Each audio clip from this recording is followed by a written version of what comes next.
Hello, and welcome to Pivotal Moments, a podcast where we share, explore, and celebrate stories of change, big or small. We are here to remind you we are all agents of change and have the power to pivot at any point, at any time. I'm your host, Siria Gutierrez, along with my co-host, Melissa Robena. On this episode, we'll be discussing the forced pivot. We have been looking forward to this one for a while. Yes, we have. So forced pivots, obviously I feel it's pretty self-explanatory, right? It's anything that disrupts our daily life that's forced upon us, a death in the family, loss of a job, or perhaps a chronic illness. And I've experienced a few of those. How about yourself?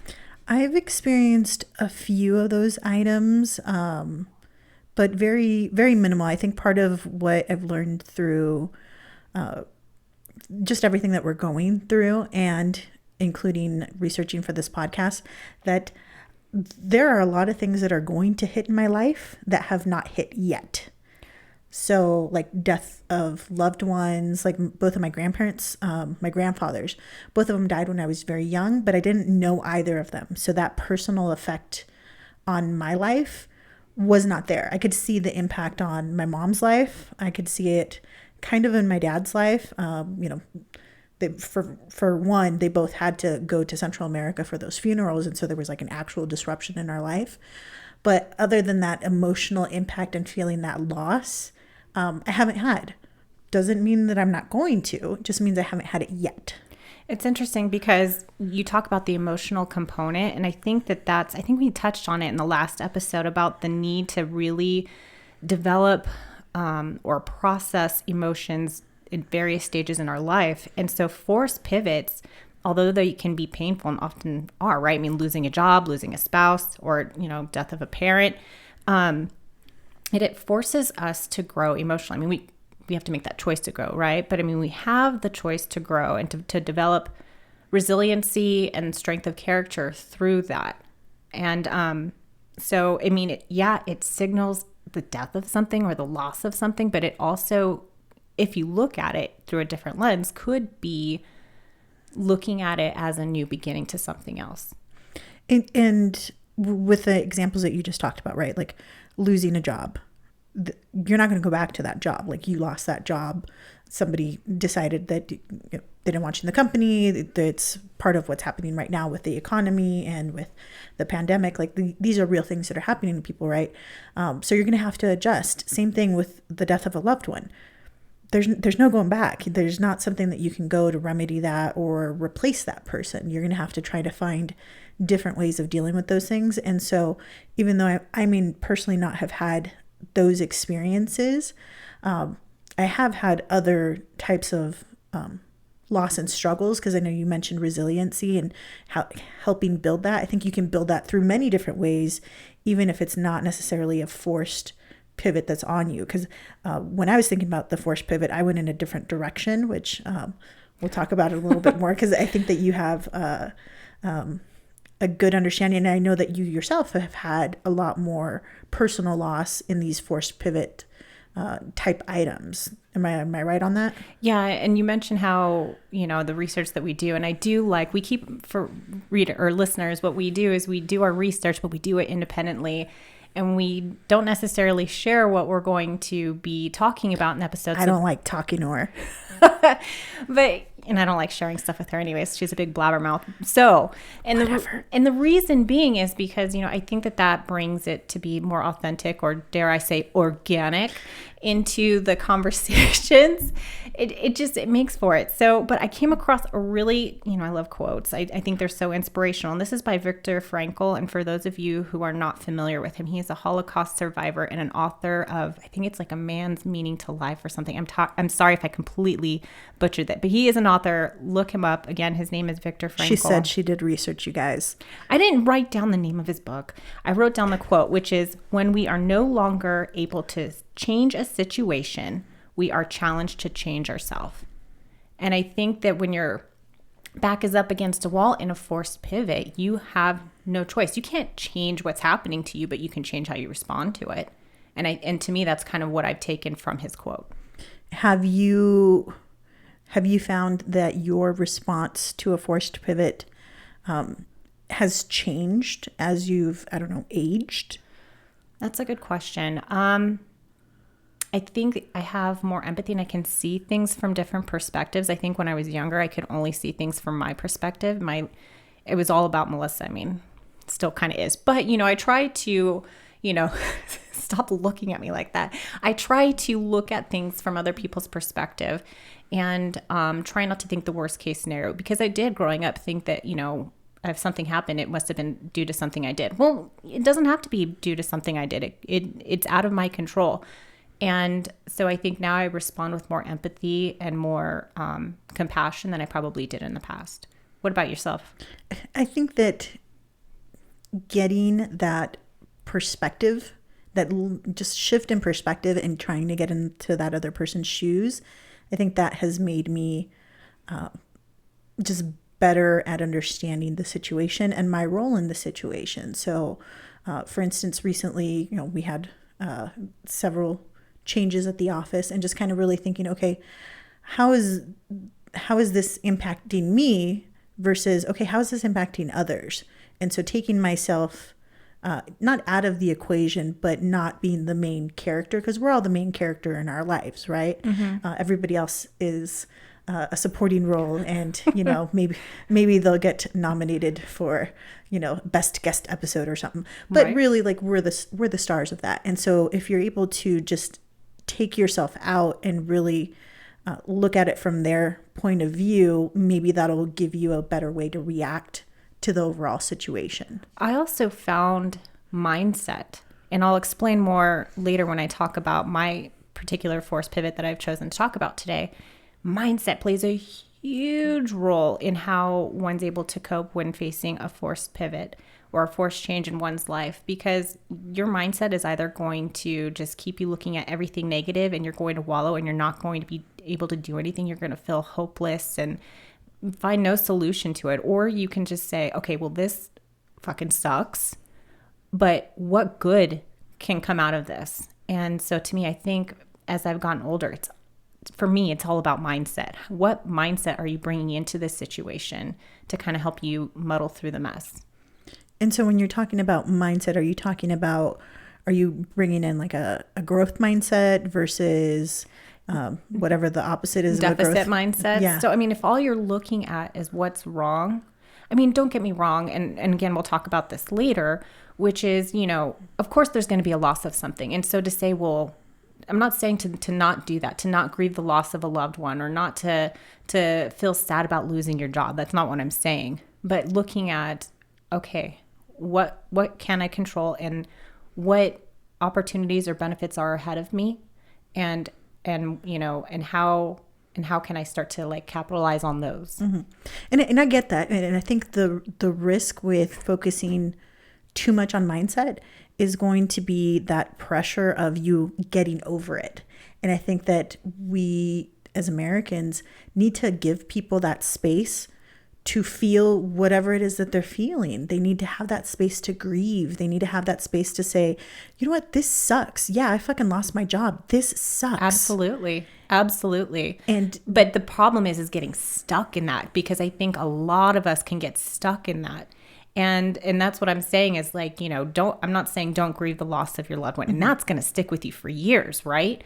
But, there's life after death, right? And I'm sure, for example, that person who passed would not want you to stop your life. I know my grandmother didn't when she passed, a few years ago.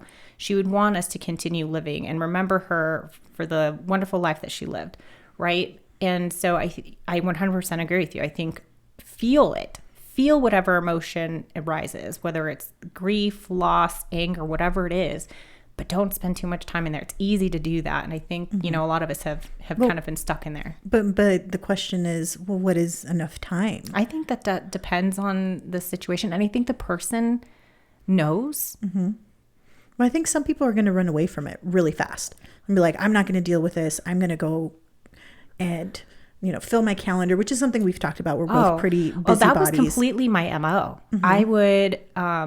my counselor, if she's listening, she'll probably be like, yeah, we spent hours on this, is I would suppress and I would work long hours or, fill my calendar with mindless activities because I didn't want to think about it. Even when my grandmother was passing, I just filled it with things to, okay, let me just, take care of my dad. Let me make sure that, the funeral is planned and, that her eulogy is written. So I kept busy because I didn't want to feel. But then when, the dust settles and then it was just me alone, the funeral's over, my dad's taken care of and I'm alone with my thoughts. That's when it hit me like a floodgate. And it took me a while to process that, and I know that we all cope with things differently, but suppression or avoidance is not necessarily the best because it does come back. And I think of this great book that I read a while ago on the recommendation of my counselor called The Body Keeps a Score. And if you don't deal with things, your body is going to literally keep the score of all of your traumas. And it's going to carry that grief. It's going to carry that anger. And it may not manifest itself in you actually physically showing that anger, but it might manifest itself in just your own body shutting down, your own body forcing you to stop, because the body truly does keep the score of everything that you do in life. And so that's one of the things I think about. It's like, okay, when I start feeling back pain, sometimes that for me is a clue I'm not dealing with something. Like I'm physically carrying my stress in my low back. And as soon as I can release that stress, that pain will go away. It doesn't have to do with my workout. It doesn't have to do with anything else. Like I know that is a physical symptom of my body being like, hey, you're not dealing with something. And that can translate to many different things that I may not be dealing with. But my concern always is, are we telling people to move too fast out of that? Like you've grieved too long for your grandmother. You need to move on. Like, I think that I don't know how close you are. Well, see here, but I mean, look at you. You were able to be self-aware enough, right? To know that if you are avoiding some sort of stressor in your life, that you're going to be experiencing some lower back pain. I know that now. Well, no, exactly. So I think, what I would hope for listeners or even for myself is to practice just looking at how am I feeling today and actually trying to put a name to that emotion. What I learned in counseling too is, we often use anger or frustration. And I think we've talked about that before, but really what is it that I'm feeling? And then like pulling back those layers and really identifying, put a name to whatever emotion that you're feeling and try to figure out what's triggering that and perhaps like what you can do to get yourself out of that. All right. So in segment 1, we talked about mindset and I kind of just want to revisit it a little bit. So you're right. I don't want listeners or anyone to rush through grieving process faster than they're ready to. And we talked a little bit about awareness and I came across, some steps that could help provide some reflective moments or some questions for you to reflect on to kind of help gain some insight about the situation and start to become aware about your feelings surrounding the issue. And this is what you were super excited about. This is what I was super excited. I love steps. I know you do. I need the blueprint. So if you're wanting to adapt to unexpected forced changes, first of all, you need to prepare yourself mentally and physically. So you might want to ask yourself, for example, how will I respond to these changes as they happen? Who might I turn to for support? And what possible opportunities might this unleash? All right. So there's just a few. Second one is reflect prior to responding. So I know we're super quick to respond, especially I'm a Latina woman, right? I can get super fiery really fast. Don't do that. Okay. So before I get crazy, let's put it that way. Before I get crazy, I would ask myself, okay, so what in this situation am I able to control? Is that before or after you flip the table over? That is before. That is like right after I'm like, or as I'm taking out my earrings and putting on my biggest rings. Okay. So another question you can ask yourself is, what are my options moving forward? And what positive action? Put your hair back. Put your hair back. Always tie your hair back. Tie it back. What positive action can I take right now? Not slap this hoe, right? That is a positive step I can take. But in all seriousness too, the last one is learn and grow. And I think, once the dust settles and you can kind of, have reflected on a few of these questions is, what can I learn from this experience? And how did I adapt to this change? Okay, so can we recap those 3 steps? Yes. So the first one is prepare yourself mentally and physically. Okay, prepare yourself for the forced change. This is if you know what's coming, right? I think that it could be, I mean, obviously, some deaths are unexpected. You lose, especially, in today's job market, people are finding out that, today that they're losing their job. I don't think that there's necessarily, you can prepare for that. I think for most you can. Okay. But that's a good question. I just think so first step in this kind of situation, really any kind of situation, is to prepare yourself. Prepare yourself. Okay. Step 2. Step 2 is reflect prior to responding. Don't get cray. Take a minute to pause before you slap a bitch. Okay. That's right. And 3, learn and grow. So when the dust settles, what can I learn from this experience? Okay.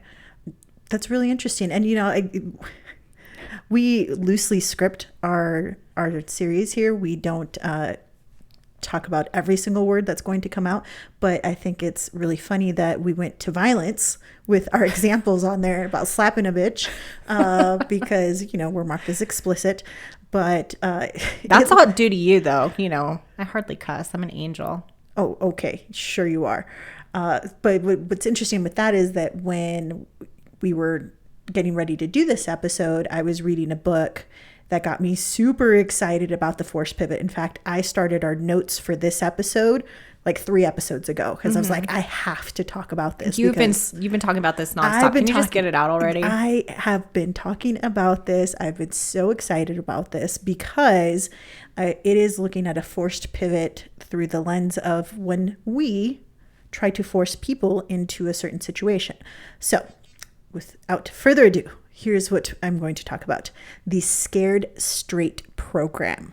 Now, the Scared Straight program, this is where they send kids to prison for like a day, right? To like see what it would be like if they continue down this path of crime. Yes, that's exactly what the program is trying to do. So the idea is if we send kids into prisons to see the worst offenders, the basically people who are lifers in prison, that they are going to be so scared of that possibility for their future that they're going to get on the straight and narrow. Now, when I was listening to the book, it's a Black Box Thinking by Matthew Seed, I think is how you say his last name, Syed. That sounds right. So I was reading this book and he talks about the story of Scared Straight, and I immediately went to my middle school days. Now, when I was in middle school in the 90s, this was a program that my middle school was offering. And so I had a group of friends who we'll say were troubled, and I was in this group.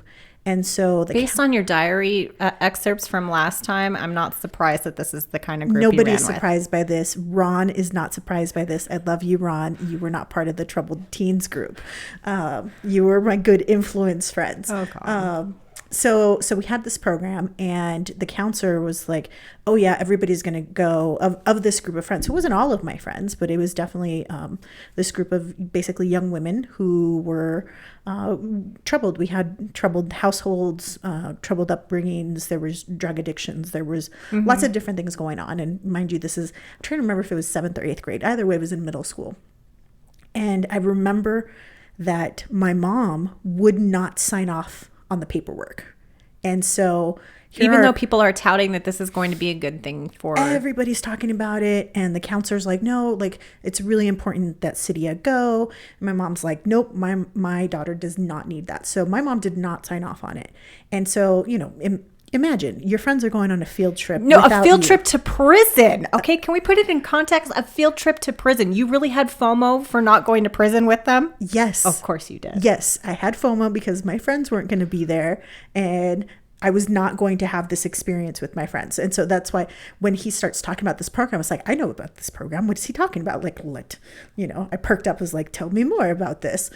And so everybody went that day, and I was like, okay, well, I didn't get a chance to go. And they all came back traumatized. My friends were crying. They were talking about how awful it was. And that's what the counselor had wanted. And my mom had, in her wisdom at that time, said, she doesn't need that. She's fine. and she didn't sign off on this. And what was really interesting is that what they have found is that this program is a complete fail. Really? Yes. I mean, wasn't the intended outcome to scare everybody straight? Yeah, that might mean that kids shed a few tears, but why was it a failure? So it was a complete and utter failure, and it continues to be an utter failure. But so they're still practicing it? Oh, people are still practicing this, yes, throughout the country. And so part of what had happened was that there was a documentary that came out, and then everybody's like, oh my God, we have to do this. And so everybody rushed to, let's do Scared Straight programs. Let's get the youth involved in this. It's going to be really great. And instinctively you would think, oh, okay, well, yeah, it kind of makes sense. You go over there, but part of the problem is you're looking at it through the lens of an adult. And so when you're an adult trying to get kids to do things, you have to think like the kids think. And so that's why the program doesn't work. And so what they've actually found is that it actually scares people in the opposite direction, where they actually start committing more crimes. Interesting. And so they become scared crooked. And it's the crime rate where these programs were implemented actually goes up on average about 13%. Wow. Right? And I mean, it's just this crazy thing. And so they've looked at it, and they've done these controlled studies a couple different times, just kind of figuring out, hey, this actually doesn't work. And so part of what does work, according to Dr. Finkenauer, is that young people are going to react to how swift is the punishment, that in terms of the behavior of what they're trying to do, how certain is it that the consequence will occur, and how severe is the punishment. But those things they're going to react to in the immediate time period. So you need basically punish somebody, or you need to correct that bad behavior at that moment. You can't try to say, I'm going to send you to boot camp 6 months from now for something that you did, because that's not going to work. Kids don't think about those long-term effects. As adults, we think about the long-term consequences, like, well, yeah, I guess cutting a bitch is really not a good idea when you're in your 30-somethings, because the consequences are going to be you're going to go to prison. Bigger. Yeah. You don't go to prison for cutting a bitch exactly, but it's a problem. Yeah. Either way, I wouldn't want it. Either we wouldn't want it, right? But a teenager who isn't thinking that far forward is not going to be thinking about all those consequences. And that's why this program is an utter fail, because kids just don't think about those long-term effects. And so when I was looking at it, I was like, wow, is this something that we were actually doing a disservice to us? And what it was adults trying to force us on a certain pathway of life.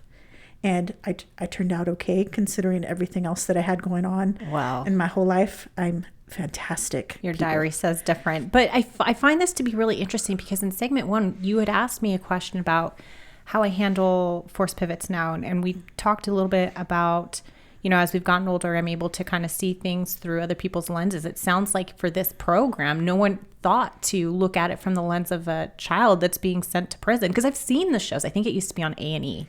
Scared There Straight. was one on A&E. And, they're like 8-year-olds, and they're swimming in their orange jumpsuits. And I can't even imagine how traumatic that has to be for an 8-year-old. So how interesting that the parents didn't think about it from the perspective of the kid. Well, it isn't even the parents, right? Because not the parents, but the developers of the program. Right. The developers and the administrators being like, oh, yeah, no, this is really good. And then all of the administrators in the country being like, oh my goodness, this program's working. Like, absolutely. Like, let's get our kids involved. And it sparked something within the adults that were in charge of all these kids.